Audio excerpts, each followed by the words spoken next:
Guys, അപ്പോൾ എല്ലാവർക്കും ഈദ് മുബാറക്. ഞാൻ ഈ വീഡിയോ ഇടാൻ കുറച്ച് വൈകിപ്പോയിട്ടുണ്ടേ. അപ്പോൾ പെരുന്നാളിൻ്റെ തലേ ദിവസമാണ് കേട്ടോ അത്. ഈ ഒരു ഡ്രസ്സ് എടുക്കാൻ പോയത് 2-3 ദിവസം മുമ്പെയാണ്. അതൊക്കെ കഴിഞ്ഞിട്ട് ഇതാ വീട്ടിലേക്ക് വന്നിട്ട് മെഹന്തിയൊക്കെ ഇട്ടിട്ടുണ്ടായിരുന്നു. പിന്നെ മെഹന്തിയൊക്കെ ഇടൽ കഴിഞ്ഞിട്ട് ഇതാ അടുക്കളയ്ക്ക് വന്നപ്പോൾ ബിരിയാണിയുടെ പ്രിപ്പറേഷനിലാട്ടമ്മ. അപ്പോൾ ഇതാണ് കേട്ടോ എൻ്റെ മെഹന്തി. പിന്നെ അടുക്കളയിൽ ഇതാ കുറേ നേരം ഞാൻ വന്ന് നിന്നിട്ടുണ്ടായിരുന്നു. പിന്നെ അതാ എല്ലാവർക്കും ഈദ് മുബാറക്, ഈദ് ഡേ ആയിട്ടുണ്ട്. അപ്പോൾ രാവിലെ നേരത്തെ നീച്ചിട്ട് ഇതാ പോണത് അടുക്കളയ്ക്കാണ്. അപ്പോൾ ഇതാ ബിരിയാണിയൊക്കെ ആയിട്ടുണ്ട് കേട്ടോ. പിന്നെ അത് കഴിഞ്ഞിട്ട് ഇതാ ബ്രഷ് ചെയ്യാനാണ് കേട്ടോ പോയിട്ടുള്ളത്. പിന്നെ അത് കഴിഞ്ഞിട്ട് ഇതാ ബ്രേക്ക്ഫാസ്റ്റും കഴിച്ചിട്ടുണ്ട്. ഇവിടെ എല്ലാ പെരുന്നാൾക്കും പുട്ടും ബീഫും ആണ് കേട്ടോ ഉണ്ടാവുക. ഇതാണ് എൻ്റെ ഔട്ട്ഫിറ്റ്, അതിലേക്കുള്ള ഓർണമെൻറ്റ്സ് ആട്ടോ ഇത്. പിന്നെ അത് കഴിഞ്ഞിട്ട് ഇതാ കുളിക്കാൻ പോയിട്ടുണ്ടായിരുന്നു. കുളിച്ച് കഴിഞ്ഞിട്ടുള്ള മെഹന്തിയാണ് കേട്ടോ ഇതിൻ്റെ. ഫുള്ള് സ്റ്റെയിനൊക്കെ വന്നിട്ടുണ്ടായിരുന്നു.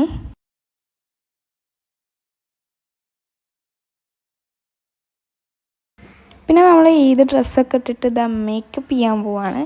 ഇതാട്ടോ എൻ്റെ മേക്കപ്പ്. പിന്നെ ഇതാ എൻ്റെ ഓർണമെൻറ്റ്സ്, അതായത് നെക്ലേസ് ആൻഡ് റിങ്. പിന്നെ ഇതാണ് കേട്ടോ എൻ്റെ ഫുഡ് വെയർ. എസ്തെറ്റിക് ആണോ എന്ന് കമൻറ്റ് ചെയ്യാം. പിന്നെ എൻ്റെ ഫേവറേറ്റ് പെർഫ്യൂം അടിച്ചിട്ടുണ്ട്. പിന്നെ കുറച്ച് ഫോട്ടോ എടുത്തിട്ട് ഇതാ ഫുഡ് കഴിക്കാൻ പോയിട്ടുണ്ട്. അപ്പോൾ അടിപൊളി ബിരിയാണി കേട്ടോ. പിന്നെ അത് കഴിഞ്ഞിട്ട് ഒരു നാപ്പൊക്കെ എടുത്തിട്ട് ഇതാ വന്നപ്പോൾ ചക്കരവെള്ളം ഉണ്ടായിരുന്നു, അതും കുടിച്ചു. പിന്നെ ഇതാ എൻ്റെ റൂമിൽ സൺലൈറ്റ് ഉണ്ടായിരുന്നു നല്ലോണം. അപ്പോൾ അതാ എൻ്റെ മെഹന്തി അപ്പോഴും ഞാൻ വീഡിയോ എടുത്തു. ഇത് എത്രാമത്തെ വട്ടം എൻ്റെ മെഹന്തി വീഡിയോ എടുക്കണമെന്ന് എനിക്കറിയില്ല, കാണുമ്പോൾ ഒന്ന് ക്ഷമിക്കണേ. പിന്നെ രാത്രിയായിട്ട് ഇതാ ഞാൻ തന്നെ ഉണ്ടാക്കിയ കേക്കൊക്കെ കട്ട് ചെയ്തിട്ടുണ്ട്. അടിപൊളി ടേസ്റ്റാണ്, ഞാൻ ഉണ്ടാക്കിക്കൊണ്ട് പറയല്ല. പിന്നെ അതാ നെക്സ്റ്റ് ഡേ എൻ്റെ ഉമ്മാൻ്റെ വീട്ടിലേക്ക് പോവാണ് കേട്ടോ ഞാൻ. എൻ്റെ ഉമ്മാൻ്റെ വീട് പട്ടാമ്പിയാണ്, കുറച്ച് ദൂരം ഉണ്ട് ഇവിടുന്ന്. അപ്പോൾ അതാ നമ്മൾ പോയിക്കൊണ്ടിരിക്കുകയാണ് ഉമ്മാൻ്റെ വീട്ടിലേക്ക്.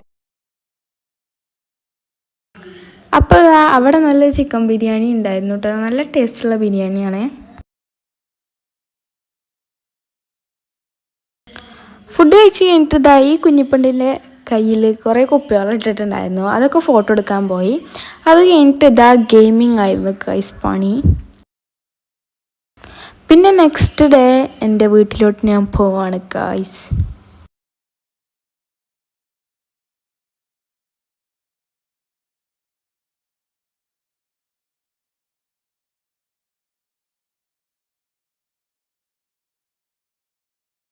പിന്നെ വരുന്ന വഴിയിൽ എൻ്റെ അനിയനെ സ്കൂളിൽ ഡ്രോപ്പ് ചെയ്തിട്ടുണ്ടായിരുന്നു. ഞാൻ 1 മുതൽ 4 വരെ ഈ സ്കൂളിലാണ് കേട്ടോ പഠിച്ചത്. അപ്പോൾ ഓർമ്മകളൊക്കെ പുതുക്കിയിട്ട് ഞാൻ എൻ്റെ വീട്ടിലോട്ട് പോവാണ് ഗൈസ്. പിന്നെ ആ വീട്ടിൽ വന്നിട്ട് പഴംപൊരിയൊക്കെ ഉണ്ടാക്കിയിട്ടുണ്ടായിരുന്നു, അത് കഴിച്ചു. പിന്നെ രാത്രി ആയപ്പോൾ അതാ മാങ്ങ ഉപ്പും മുളകും ഇട്ട് കഴിച്ചിട്ടുണ്ടായിരുന്നു. പിന്നെ സ്കൈയുടെ ഭംഗിയൊക്കെ ആലോചിച്ച് നിൽക്കുകയാണ്. അപ്പോൾ എൻ്റെ ഈ ഒരു ഈദ് ഡേ വ്ളോഗ് ഇഷ്ടപ്പെട്ടാൽ ലൈക്ക് ചെയ്യുക, ഷെയർ ചെയ്യുക, കമൻറ്റ് ചെയ്യുക, സബ്സ്ക്രൈബ് ചെയ്യാനും മറക്കണ്ട. ബൈ.